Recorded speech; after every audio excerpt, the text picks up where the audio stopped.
hope he has. No, he's been fine. He's been great. Yeah, because I'm a good job making the little ball. And then he comes in. Yeah, no, it's not bad at all. Yeah, perfect. I said, come on. I said, hey, come on in. I said, here's your milk. Here's your ESPN. Here's the fridge is open. I said, I counted the beers in the fridge. Stay away from that. So we already know, come on in and out. And we want that. Right here. So, yeah, that's been great. You said those ones when the one in the right? That's always tough. Yeah, tonight or tomorrow morning. This is the target. Get off there and then take that back.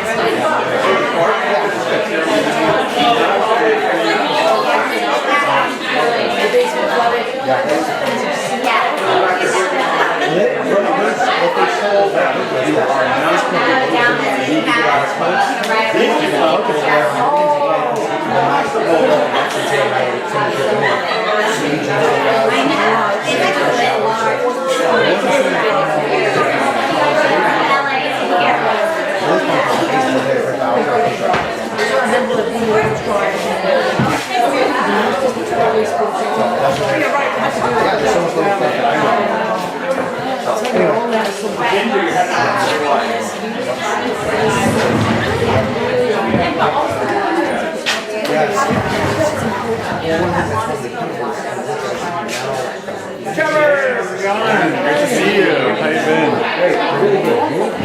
Good. You know, I was able to accommodate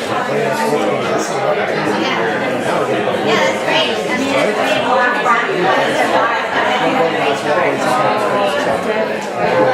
They're excited. He's just being keen to get into school. Yeah, we're going to talk about that today. We're going to get ready. You just or if we just want to Yeah, take way to get the priorities in order, huh? We're not hiring men.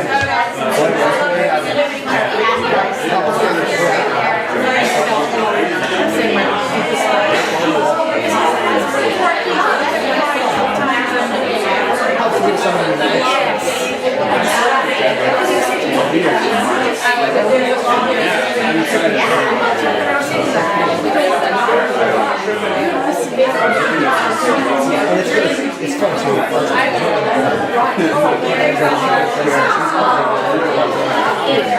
Happy to come back after.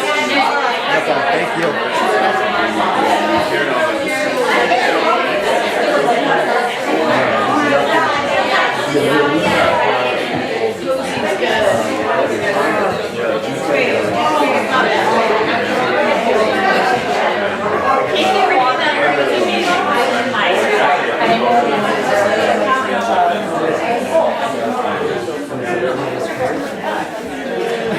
They don't have water and it's past a door block, so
difficult for a lot of people to get here right now, but those of you who made it today, it's really nice to see people in person. And just from the few days that I've gotten to spend on campus in the last couple of weeks, I feel like it's been important for me personally to be able to see how the events in the last few weeks have affected people in so many different ways, large and small. And even people who haven't suffered tragic loss have been affected in smaller ways, and it's important to hear kind of what's going on to understand the scope of it. So it's really nice that you all are here and that we can talk about how to move forward and how to balance kind of our plans with adjustments that might need to be made. So we're going to talk about that more today.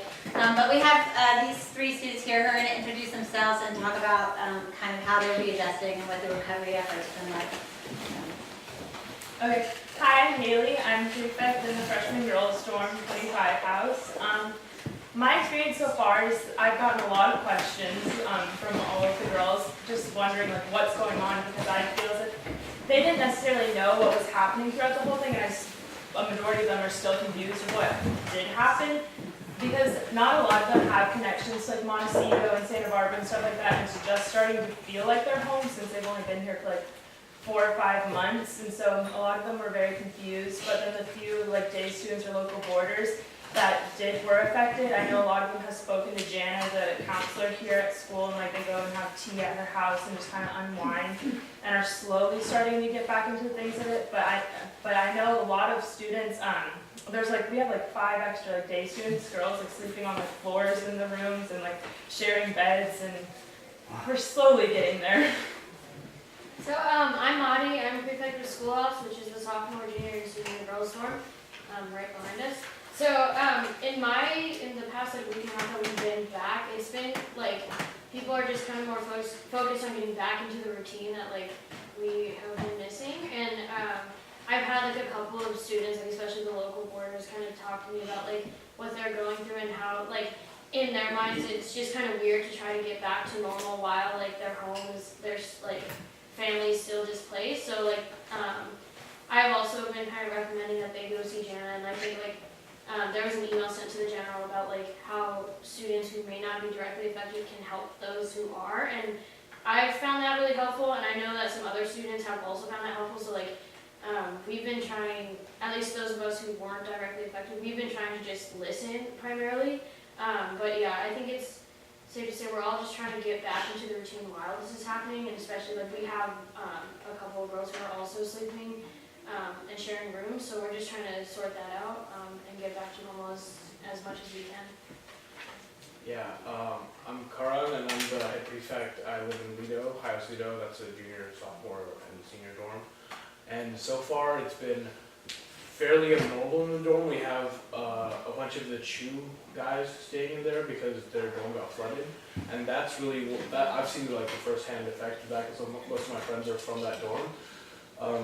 They've been displaced for around a week now, and they're expected to come back tomorrow. But so far, one of them has been sleeping on my floor. Yeah. So the studying situation has been interesting. He kind of goes to the library a lot and kind of comes to sleep on the floor. But it's very strange for me to be living with someone like in my dorm, with kind of a small dorm room in Lido. But mostly from what we've been talking about in dorm meetings and dorm meetings in general have been that if anyone needs to talk to someone, if anyone feels uncomfortable or anxious about the situation that school and the students are in, that they can go to any of the dorm faculty, any of the prefects and the seniors, and that we're there for them. A couple of kids from other dorms have come to my room just to talk, and what they're going through, I can't even begin to imagine what they're feeling and what kind of hardships that they're going through. So what I, like Monty said, what I can do primarily is just listen and like offer my support in any way that I can. Sending them to Jana, telling them to talk to their advisor and things like that. Thank you. And then, how about your schoolwork and I guess you guys are all seniors, so you're all dealing with still, and have you found that you're in your classes, or how are you adjusting with? I think yesterday, or maybe the day before yesterday, yeah, Monday or Friday was like the first day of like most of the day students were back, and it felt like more normal once they came back because our class was full. I know my math class didn't have any day students, so we were like able to get right back into the swing of things, but once the day students came back, it started to feel like actual classwork, and we're starting to get like bigger assignments now, like the quizzes and stuff, which is kind of like, okay, gotta study again, gotta get back into it, which is kind of nice, but also schoolwork. But so that was kind of refreshing, and I feel as if it's getting back to normal. It was nice being away because when we got some college decisions, we didn't have to have a bunch of people asking us about it. But I think that since the day students came back, it's starting to feel more normal, and like schoolwork is actually like getting back into the flow of things. But it just takes time. And I completely agree with you. I've been experiencing that as well. But some of the things that I've noticed, especially with like seniors, is that they've also had to ask for extensions for college process. Like the applications are trying to finish up, and I know like within this week, a few people are like finishing that up. So like after that's done, I think it's gonna be a lot easier to get back into our Kate routine and like with the schoolwork.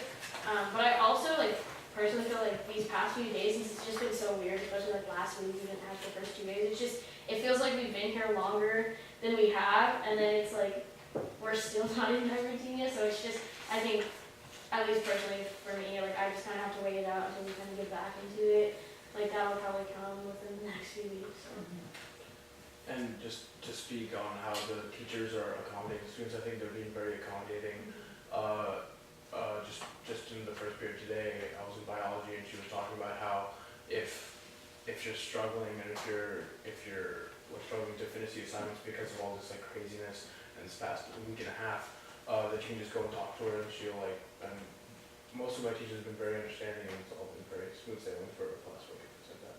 Thank you. And then also, one thing I know that a lot of parents are talking about is kind of how to balance, going forward with our plans, and how to still do things that are light and fun while other people are still suffering, and how it feels sort of strange. So have you had students talking about that, kind of like how we celebrate or how we like watch a movie together or do something fun while this is still going on, and balancing kind of the fact that you have to go through, you've been stuck here on campus and are trying to find activities to do together, but how to balance that with other kind of upsetting things that are happening. Yeah, I can say the other day I was just talking to a student about how like she was feeling and how she knows personally, she has personal connections to some people that like were missing, and so she was feeling that like I said earlier, like it was just weird to be here where like everything we're trying to go back to normal, but at home like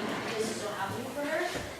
And so like I think just to acknowledge it, and like we were talking about this yesterday in our previous meeting, just to start like small things like dorm activities. And I know like personally, like first of all, I'm trying to plan a little bit of stuff we can do, like low-key stuff during the weekend that we can kind of decompress, and like maybe that's a movie night like as a dorm, just to kind of get that feeling back that we're here together, like we're all here for each other. I think that's really important to like set that up first. Right. That's great. Similarly to Maudie, I know in 25 House, we're planning Friday night for like a spa night, just like so we can come back together, because like they're all still new. So yes, they know each other, but also we were just gone for like what seems like half of a summer, so it's like kind of like forming those relationships again. So like doing like spa and like game night, and I know a lot of people, especially like my friends, have talked to me and were like I was just like moving, like evacuating from my home, meanwhile everyone's playing games in the JL like right here, and they were very upset about that. And I was like, I completely understand where they're coming from, but at the same time, it's a lot of students here, like what can we do to help now them, but how we're stuck up here. Like it's like everyone's very confused, and like trying to find that balance of how to help, but also still get back into normalcy of things. And to comment on how the school's been helping out with some of the devastation that's been in the areas, I was talking to some of my friends who are on surf team, and since it's not completely safe to go back into the water, they've been doing a lot of beach cleanups and just surveying the area and helping out with the excavation of that area. Yeah, and I think like one last thing I could say about that I've heard good response to is just the fact that we're keeping it, like we're not trying to brush it under the rug. and like we have a couple of students who are doing the clothes drive in the library, and like Right. we also have like, I know a few parents were offering to take students to Santa Barbara for like public service night, I think. And so like just to have those opportunities to let people know that like while this is still happening, we're doing as much as we can like on this campus to help out. Like even if it's something small, like that kind of goes a big way, and just acknowledging the fact that this happened. And we're fortunate enough to be up here and like safe, so. Great, thank you. Does anybody have any questions for the students for it? Okay. So, can you remember way back when you first were leaving campus, when the fires were happening? So how do you think the students here responded when that was happening? How did you guys feel about that? I went and left to go up into San Ynez, and so that's pretty far away from campus, and getting all those updates, those periodic updates, and seeing the pictures and the videos that were coming from Thatcher and Kate, it was pretty scary, and we were all very concerned for the safety of campus, and that was just kind of a period, that like week to 2 week period, was very stressful for, I know, like a lot of my friends and a lot of kids on campus.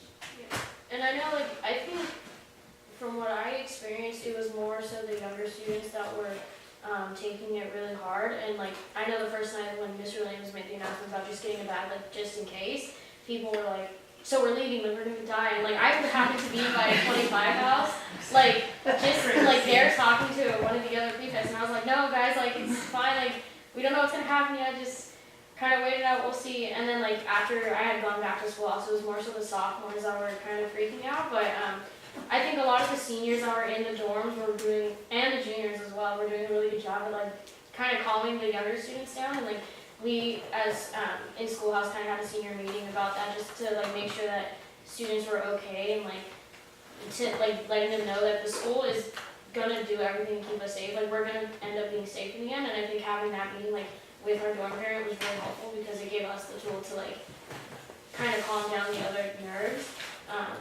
And I think like during that, like Karan said, like it was scary to see those pictures, but I think like the adults in this community were doing like a really good job of like keeping everybody calm and like making sure to let them know that we're gonna be safe after this. Like it'll turn out okay. So. From my experience, the main thing, the freshmen like asked me a million questions that obviously no one had the answer to, and I didn't, Mr. Williams didn't. It was just kind of up in the air, and so that for them made them feel very like insecure and unsafe. Like, what about all my stuff? Like they like weren't really thinking about like the bigger picture. It was like every step they were very nervous about. Like my clothes, I was like, okay, well it's okay. Like just grab a few things. Like it's just clothes. Like make sure to grab like your like memories and like all that type of stuff that actually matters.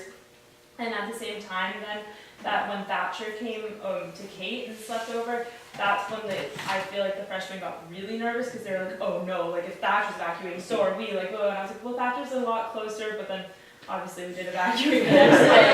So I was like, okay, well, Kate's a base. Like I just kept like giving them like the stuff that we did know. Like Kate's a base for the firefighters. Like the firefighters aren't gonna like let Kate burn. Like it's okay. And then I think once they went home, they didn't really understand exactly like how close. Like Mr. Mack even said the other day, like in the SEM classes, they showed them slides from like the fire and the mudslides and stuff like that, and a lot of them like hadn't even looked up at the mountains and saw that it burned. Like I was like, okay. So yeah, and I think it's interesting too, because even after like the rain or like the rain was happening, we had like another assembly about it. People were like, oh, we're probably gonna evacuate. It's like, no, like hold on. And then they're like, well, they said that last time, and then we evacuated, which this time I think was a little different. But again, like I think having those big assemblies where like Mr. Williams kind of spoke to us about what was going on was really helpful, because then not only were we getting answers to it, but like everyone was getting answers to it at the same time. And then it was like clear communications with that. But I think like towards the beginning of when the fire was happening and we didn't have those yet, that's when a lot of people were nervous. But after like those big school assemblies where we did like address the issue, it kind of was easier to keep the nerves down. So, yeah. This also illustrates how the prefect system is a really important part of that communication system, and how you guys were able to model calm behavior for the younger kids is really important to keeping everybody safe. So thank you so much for that. We all appreciate it.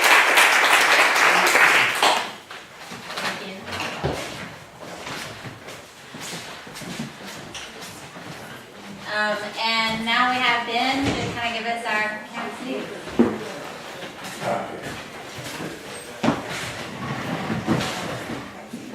Ginger said move the chair, so I'll move the chair. So State of the School could be a long presentation. I'm not going to make it that long.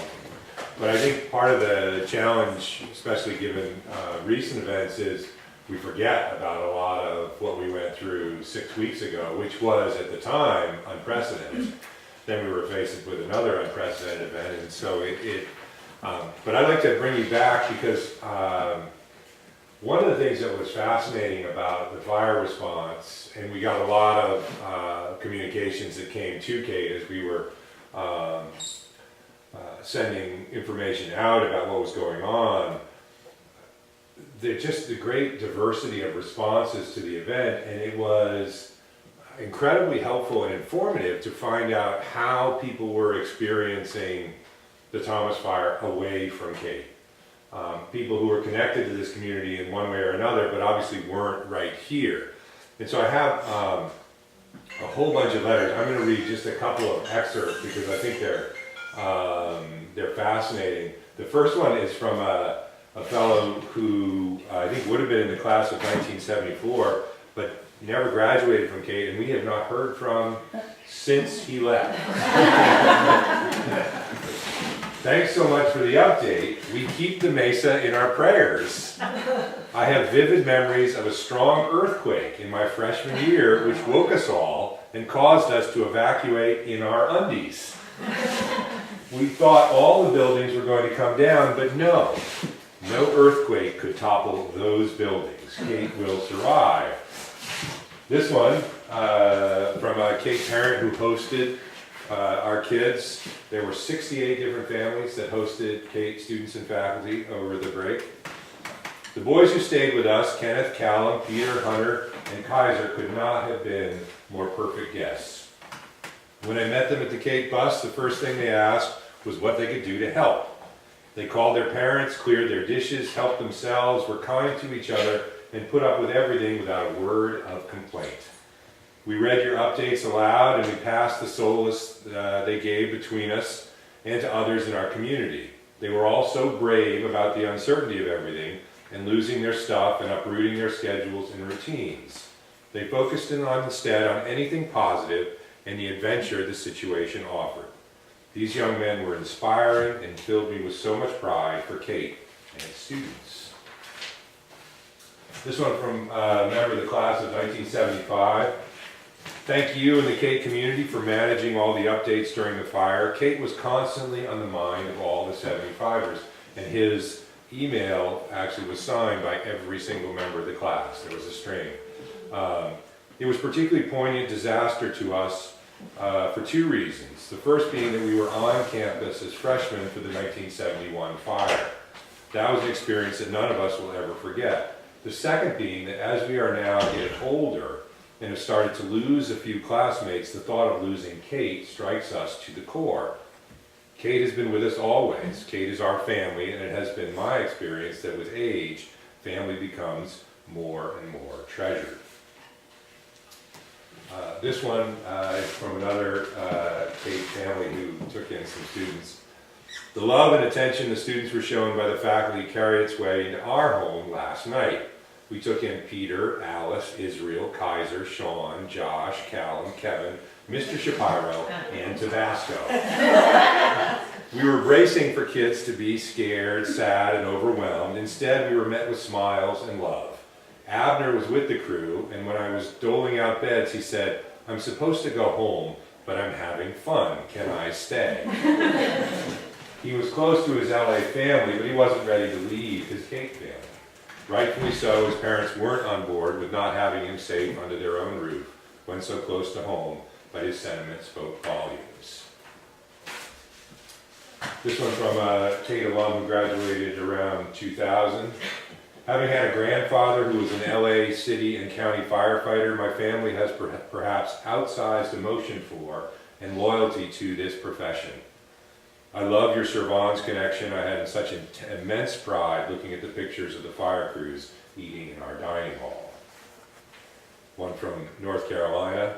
The Metas, Sheeans, and McCoys are gathering next Saturday morning for yoga and breakfast. Apparently that's what they do in North Carolina. To give thanks and send our collective gratitude from Charlotte for all that Kate means to us. This is a great one. This one, this is from an alum, whose parents here in the room. I hope you're doing well and weathering the storm. This young man graduated last year. I have something interesting to share that I thought you may enjoy. Having just finished my final exams and suddenly having a lot of free time on my hands, I thought it appropriate to find something to do. Wonderful Kate student. As part of my computer science class, I made an AI that can take in a bunch of sample writing and generate its own writing based off of it, although it lacks any original ideas or sense. I thought it would be funny to put as much of your writing as possible into it, hoping it would give me something interesting. It didn't. But it's fascinating, it's great, it's all these, I mean, it's gibberish really. But the two themes are kern, the word kern appears in there frequently, and then is there even truth? A timely one. That's right, that's right. And then this one from Kate alum who graduated about 2005. It's common for sports teams to sew the patch of a firehouse, police department, or military institution onto their uniform or put a sticker on their helmet to demonstrate their gratitude. It occurred to me, in lieu of sewn-on patches, that perhaps the soccer teams or the women's laps team could wear armbands with the CAL FIRE logo. Or the football and lacrosse teams could put a small CAL FIRE decal on the backs of their helmets. I've always loved Kate, but I have never been more proud of our school and our community. And the typhoon of pride I'm feeling, in my opinion, is thanks to our faculty's dedication. So we got lots of that kind of outreach, and it was further evidence that it takes a village. And I had this wonderful speech that I wrote twice for the opening of school about the fire, which I will never deliver, obviously, but I do think it's instructive to think back on those moments, because they've certainly informed the moments that we have had since. The evacuation taught us a good deal, and I think it was great to hear the kids talk about their feelings, because at least when we were faced with the storm, the initial reaction was not the level of apprehension that it was during the fire. I think there are a lot of reasons for that. No one really anticipated that the storm would be as impactful as it proved to be.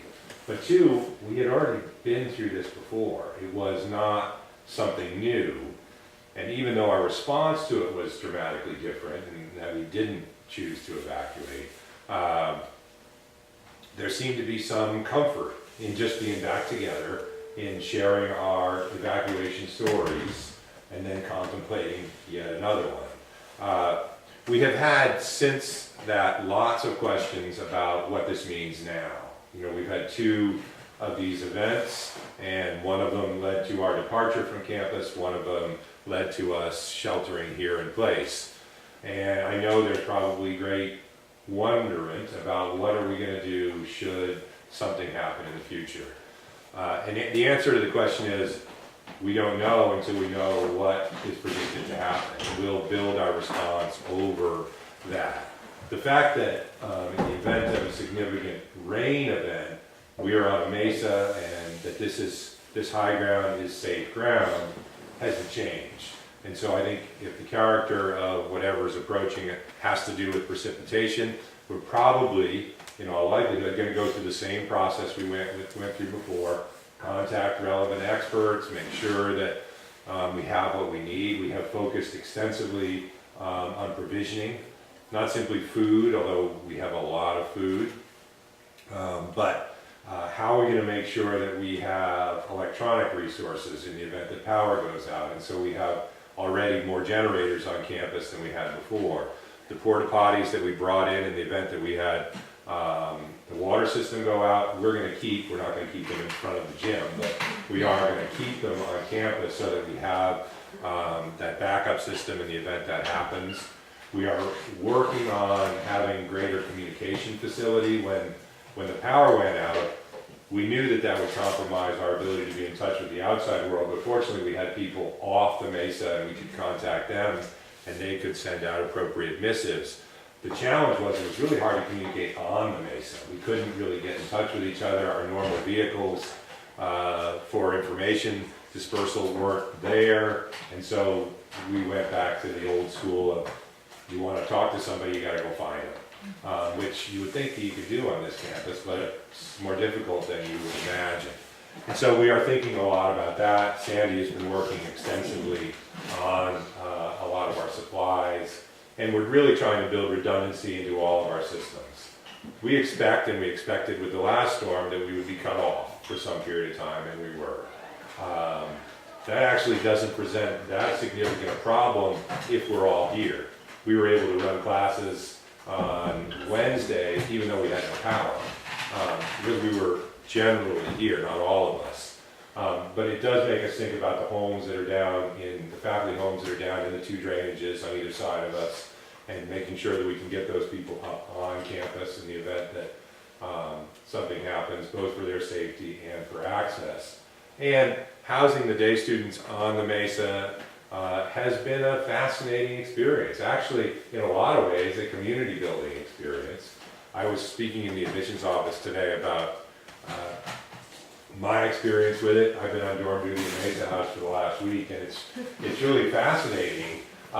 There's a ritual to it, and there's a sort of common patterns, and at least in our house where we have all boys, they study basically until 10 and then they eat until 11. And so you're in those.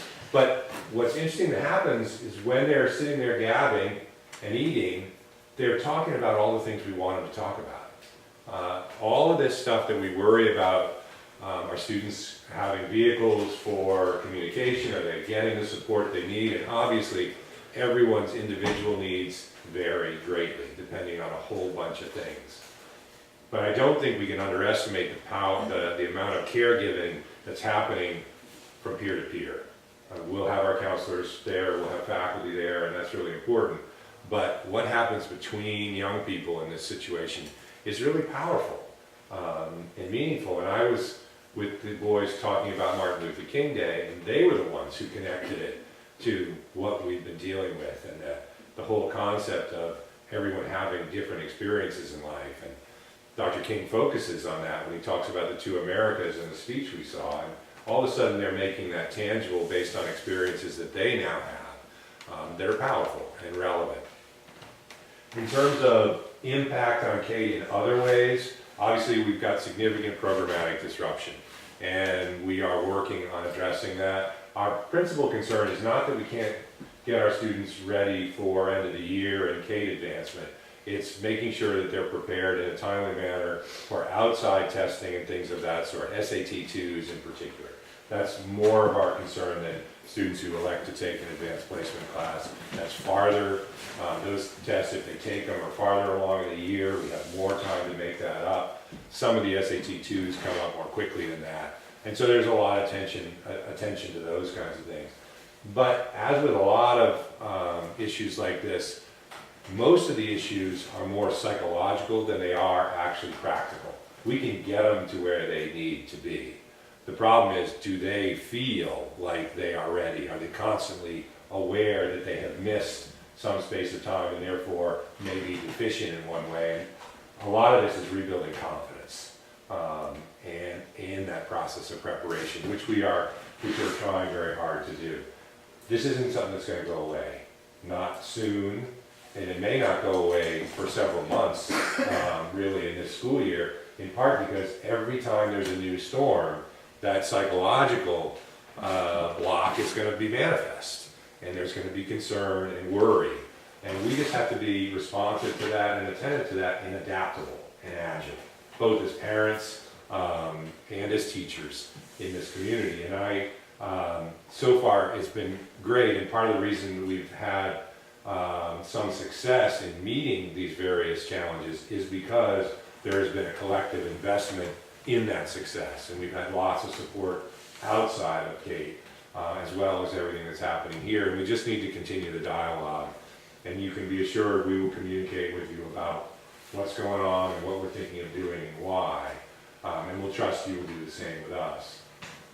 In terms of other impacts, financial impacts, things of that sort, thanks to a very shrewd board of trustees, we have insurance coverage for everything that has happened so far, including flood insurance for the drainages. So from a fiscal standpoint, other than deductibles, we're in pretty good shape. The expense of this stuff is daunting. Even we didn't burn, and yet the cleanup on this campus for the restoration service through Castro's is incredibly expensive. Our insurance is covering that, and that's all great. And Sandy, of course, does a magical job of monitoring and handling all this, but that's been really good. We have had, Lisa Spengler got up in assembly to make sure everybody understood, because I guess there were rumors getting out that somehow our admissions process has been adversely impacted by this, and that hundreds of students have fled elsewhere. That's not the case. I checked today, I think the numbers are at or above historical levels. We have had a little bit of problem with our interviews, just because people had to stay away from campus for some period of time, but our team has adjusted to that, and that's all been productive. And we're rescheduling and all of that. So on that front, from an operational standpoint, we're good. In terms of students, we have everybody.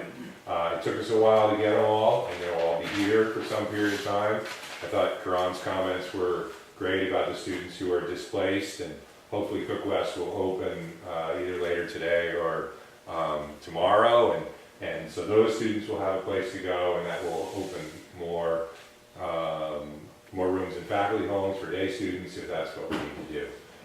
We are attentive in this to faculty challenges, needs, and issues as well. While this has been traumatic for students, it's also been traumatic for faculty. And one of the dynamics in boarding school is you focus on the kids first, but that can mean sometimes you don't address issues that you need to address within your own family or within your own health and well-being, your level of fatigue. Pete Mack was talking about his soccer team yesterday, and that they were exhausted for no apparent reason.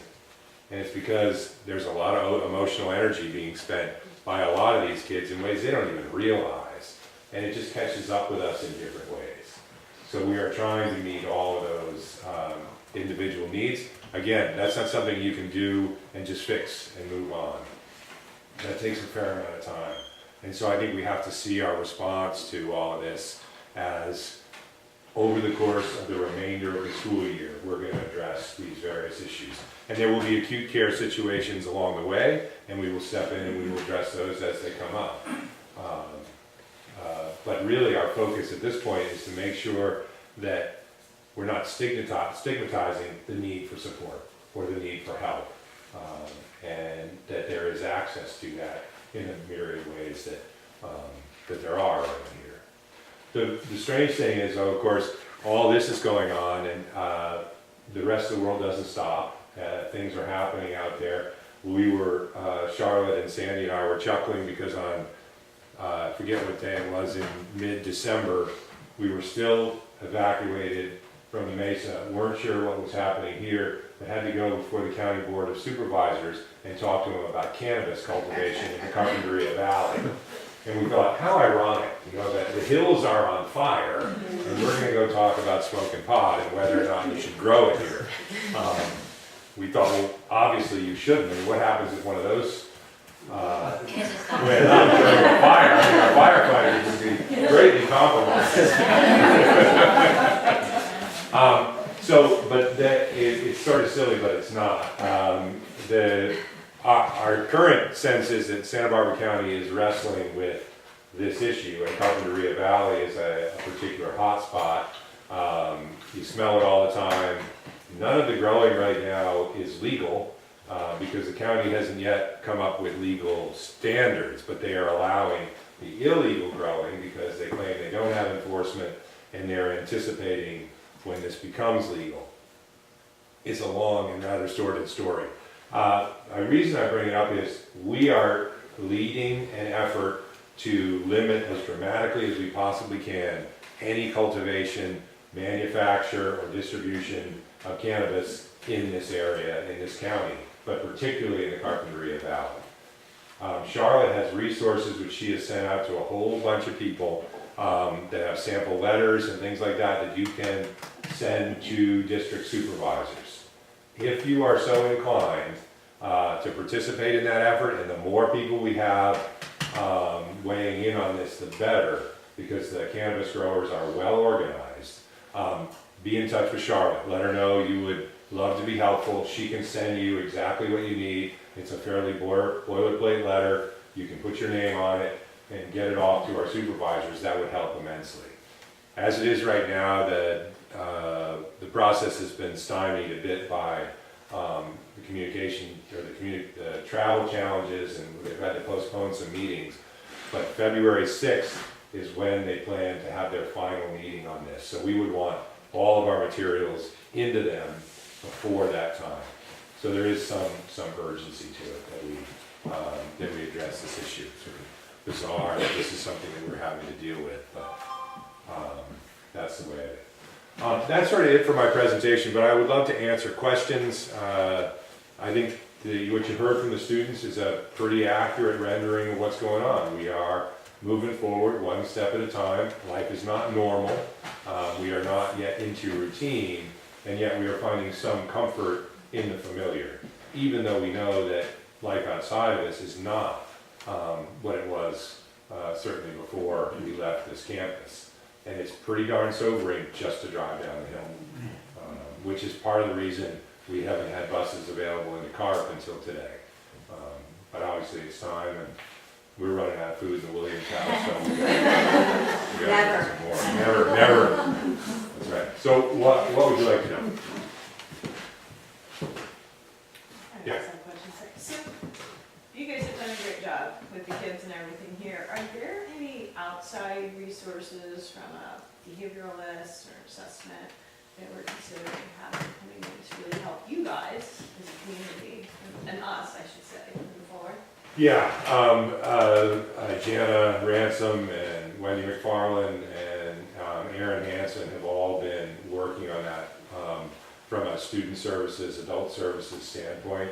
And one of the things we listed on in the debrief of the fire and all the various things we need are some strategic partnerships, organizations who can help us deal with things that are not really in our wheelhouse. And this is not although the particular issue is new, the historical challenge is not new. We often deal with some level of discomfort with all kinds of things, and particularly in the adult community, that's where we are less resourced. We don't really have a lot of services for adults because we're telling the adults to take care of the kids. And so that's one area where we are doing some exploration to see what might be available. Yeah. I just want to say thank you for all the communication that went on during the fire, and since then, many of us, we were looking forward to that communication all the time, and I can't imagine how you got those letters written, and they were beautifully written, and they were helpful, and we read them aloud at our family too. So thank you for putting the effort into that, in addition to everything else that was happening at that time. Thanks, Mary. Appreciate it. And they were forwarded to grandparents and cousins. Yeah. Everyone was asking questions. That's been one of the interesting things, whether it's that or the social media and what happens, the amount, the exchange of information and communication was remarkable, continues to be remarkable. And we're hearing from people who we didn't have any connection to, but heard through a relative or, it's interesting.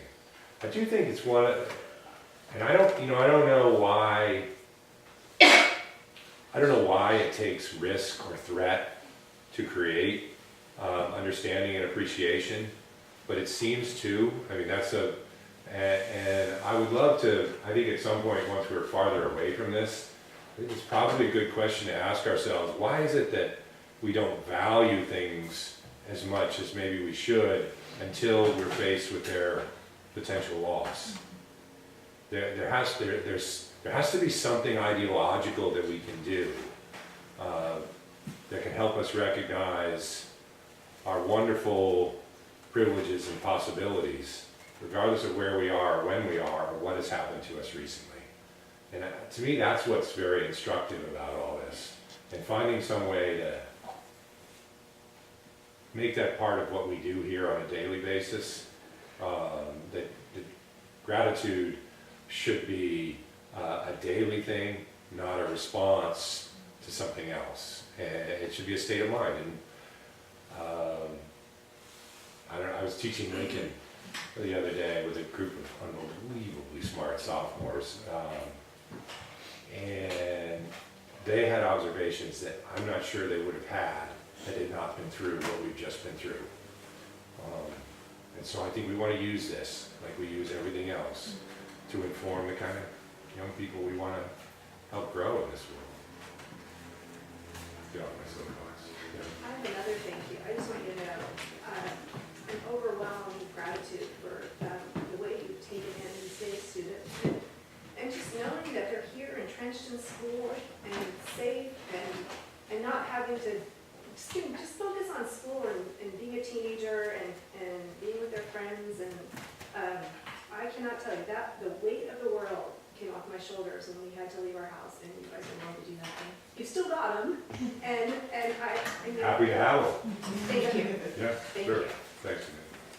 And to that point, when you evacuated, you were one of the first to evacuate in the Ventura Fire Right. for obvious reasons. And getting a text from Charlotte at 2 in the morning when we had just evacuated at 10:30 was just overwhelming. And at the time, we thought Cape was a safe haven, and we were welcome here. Right. And just the parents in the community that reached out to us to say, come stay here in the middle of the night. I think, Ben, you made a good point earlier too, that in some ways having the day students here on campus has been such a blessing because it's brought the community even closer together in a time when everybody's feeling very emotional. To have those students here and all the community together in one place, you know, despite the fact that some people are on the floor, it's been good having everyone together. So. Wasn't Haley's comment great when she was sitting up here and said it didn't really feel like we were back until we had the day students? Yeah. And they're not day students anymore, you know? Okay, that's my report. Good, thank you, Ben. Thank you. Definitely we're all feeling a bunch of gratitude, definitely for the communications that went out, and you know, I think the more that we continue to try to communicate with each other about what's going on, you know, we can make the best out of this and at least strengthen our connections to each other. We have looked at some of our committee things that are coming up and what adjustments might need to be made.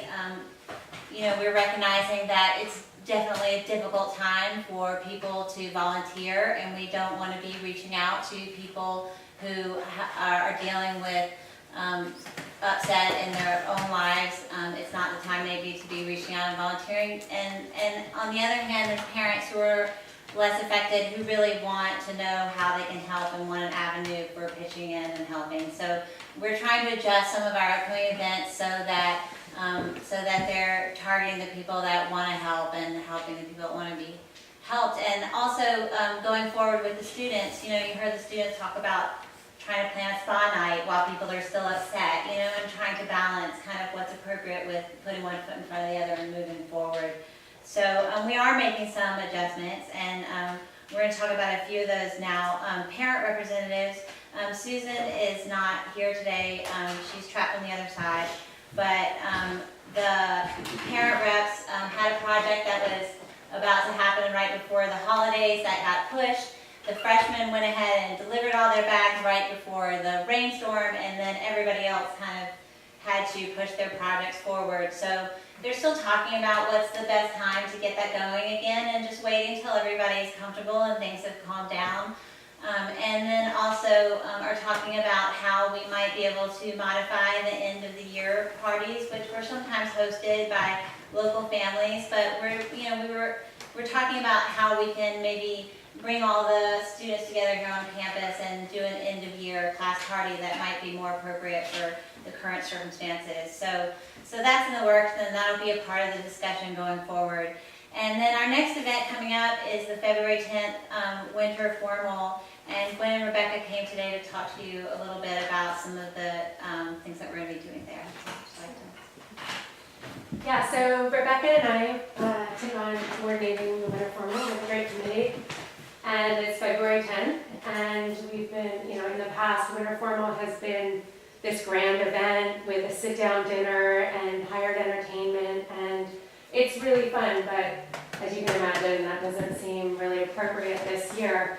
And so with the extenuating circumstances, we're trying to walk the balance of giving the kids something fun and something to look forward to, and an event, but being sensitive to the extenuating circumstances. And so this morning Rebecca and I were talking, and she came up with a great idea, and we proposed it to the executive committee that we modify the event a bit this year and make it more of a thank you gratitude party for faculty and staff and buildings and grounds and the food service and teachers. They've all been working so hard, and so what we'd like to do is have the dinner portion of it be maybe food trucks. We still have to work out the details, but just roughly it would be food catered.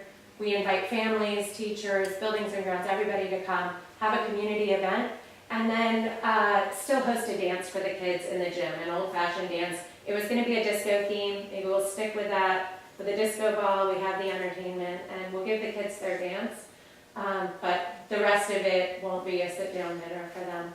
So we're looking for, we still have to put together the details of this. This is an hour old in this event. So Rebecca and I will be here after. If you have any thoughts on it, if you want to participate, we have a couple of other ideas that are part of that, but that's the general overview of what we're hoping to do. So that we don't have to cancel the event, but we can make it appropriate for this year. Yeah. Danielle, would you like to talk about faculty appreciation?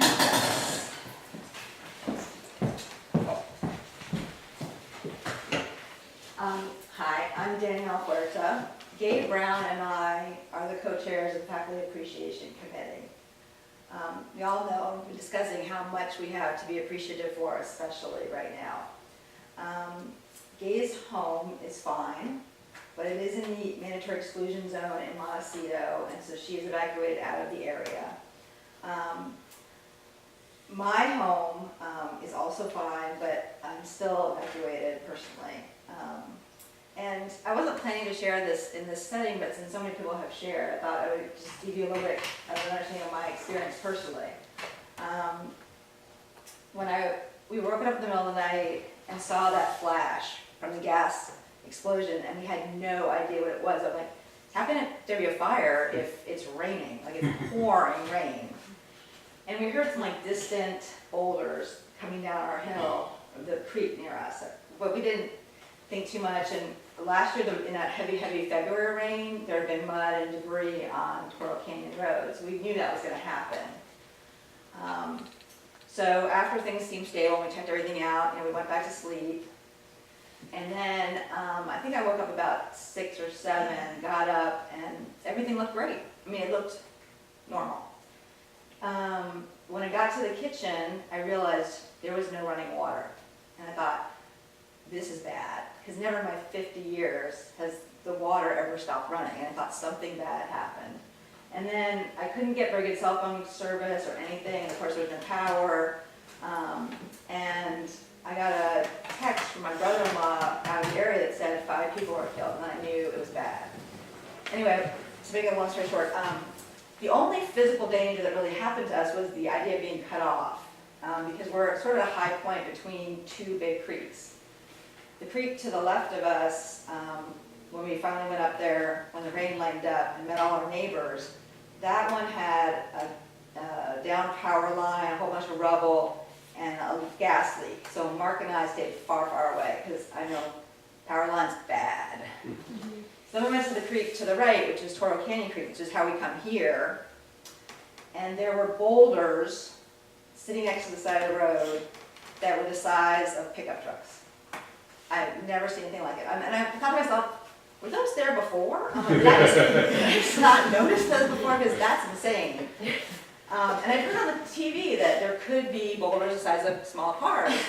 And I didn't discount it, but I had never seen anything like it. It was unbelievable. So we had to decide what to do. And we started thinking, well, here is safe right now, but we could get cut off. And that's not a great thing. And my husband's mother is in Carp. So we considered whether we could get to her or not. And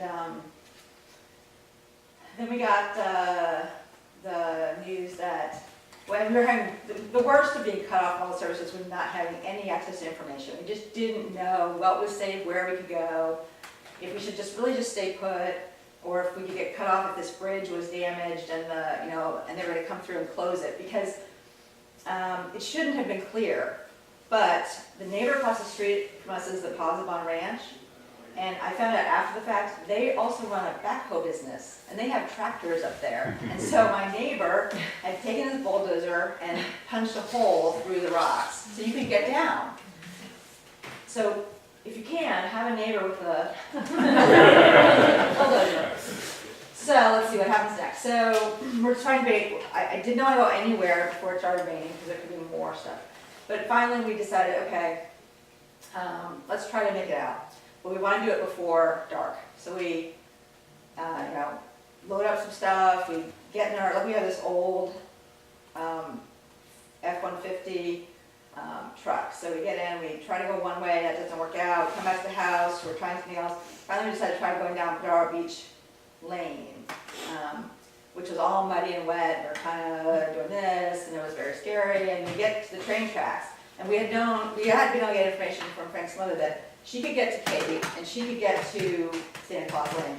So we get to the end of the train tracks, and there's a police line there, and I'm like, oh, we can't go that way. And then it's like, no, that's the good way. They're trying to keep you out of here. So we ended up being able to get out. Everything's fine at the house, and eventually we'll get back in, so it's all good. But it is a process, and there are ups and downs. So, but being part of this community has been an incredible support system for us. So thank you very much. Anyway, okay, so back to family appreciation, because we're very appreciative. Between the fire and the website, actually now it's been 18 days that we've been out one way or another. So I have a plan. Sydney and I made up a little bit of a plan for how to do the scheduled February 14th Valentine's Day event. But when I came in, I learned that the Winter Formal Committee had an idea. So we're going to combine the Winter Formal with some appreciation for faculty, staff, everyone on the Mesa, which is great. It's awesome. The only thing that I really want to add for it from our side, and of course we'll work together on all of it, is giving the faculty and the staff and everyone here something they take back to their families, because their families have been through so much. So we'll work with local vendors and set that up. I think that's all I really want to say. Thank you very much. Thank you, Jenny.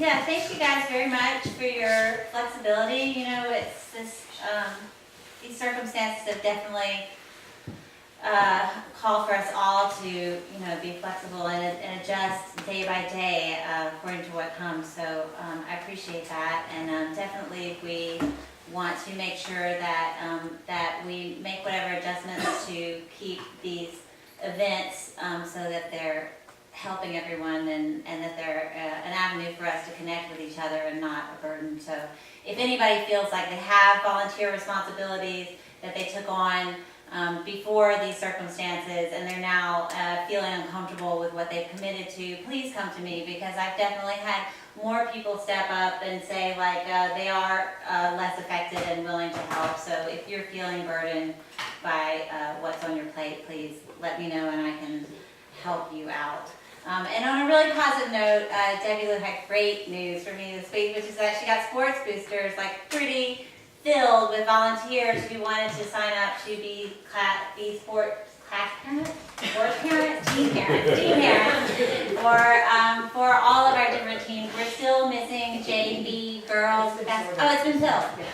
totally filled. So that's great news, because we've been trying to kind of get that going, and there's been a desire for that among athletic-minded student parents. So I'm glad that that's happening, and thank you very much for that super good news. And with that, I thank you guys all for coming. It's really good to see you in person. I hope you stay and connect a little bit after the meeting. Thank you for sharing your story, Danielle. I think it really is, for those of us who weren't here going through it and just had to read about it from afar, it is really helpful to know how it's affected individual people and go Yeah, I ahead. just want to add one thing, we didn't want Mark to get cut off from here. So knowing that the school was open, it was a little bit of push-pull for us because we just didn't want him to get cut off eventually. And maybe we felt a little too much pull to get him back right away, and that was maybe a misinterpretation of what the school meant. But we knew that eventually we wanted to get him back, and it was part of the process of thinking for us. But we're glad to be back. Yeah. I'm really glad he's back. Yeah, I'm happy you said all the students are back on campus now, so that's something to be grateful for. Yes, go ahead, Deb. Share one. Yeah, sure. I'm Trevor Lou, or Debbie or whatever, and I just wanted to thank this community because we just moved here from England, and I think maybe we should buy a one-way ticket that day. But I don't want to speak like that. So I just wanted to let you know, for our small experience, my son Baker, he's a junior, and he tore his ACL right before the fire evacuation. It was really unfortunate, right before the first game of the season. And so that was a hard thing to deal with, and then we got the fire evacuation, and I came and we housed some kids and then sent them off to different parts of the world when school was canceled. But then I was really afraid. I'm not afraid of a lot of things, but I was a little bit afraid because I'm a single mom. I'm like, okay, I have to make the right decision for these teenagers who I didn't give birth to, but then I have to make the decision, at that point I was like, do we leave Summerlin? At first I'm housing them thinking, oh, you're safe, you're leaving Kate. But then it was like, are we safe here? And then parents are calling me from the Philippines and different places, what's going on with the kid at your house? Is it okay? And then, so I had to make a decision, there go. And then they all left, and then I had to make a decision for my children, but we actually couldn't leave because Baker had to have surgery. And with the ACL, his damage was quite extensive. It wasn't we had the top surgeon here. Actually, everybody, everywhere I go to the billiard pool table place to buy a pool, everywhere they're like, oh, Ryu did my kids. Oh, Ryu did my. I'm like, oh yeah. That line is like, oh, he did my knee. Oh, he did his knee. I'm like, oh my God, everybody has had Ryu do their knee or whatever. I was like, and that ACL as a sports person, that three-letter word is something I really never wanted to hear for my children. But anyway, so I was like, where do I go? Baker is so immobile and he's in pain, and what do we do, and do I go somewhere else and find a surgeon? But then he had to go to physio right afterwards, 3 days later, so it wouldn't get stuck. So it was a really awful time. So it was voluntary evacuation the first time, and then it got really bad, so then, okay, we left. We got holed up at Susan's house, and then her eldest daughter at Stanford lost her passport. They were going to go to Korea.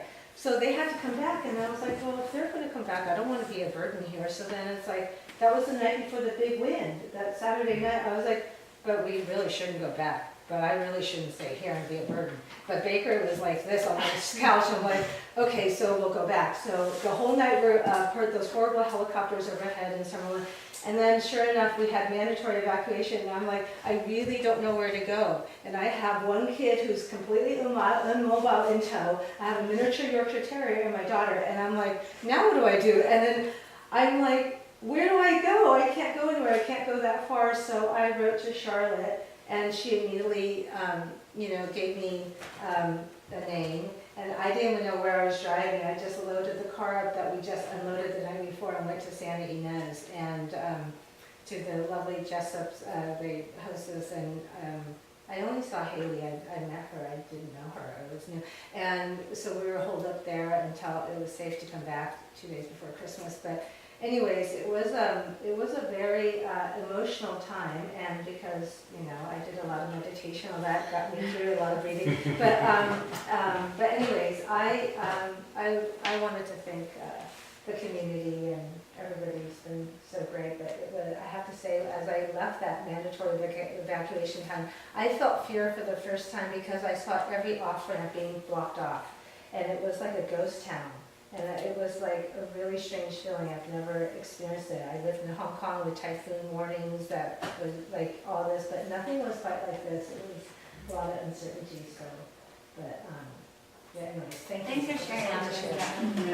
We couldn't actually leave. So So. different, thank you for the calculating staff. I thank you for preparing my child to be who she was and how she responded.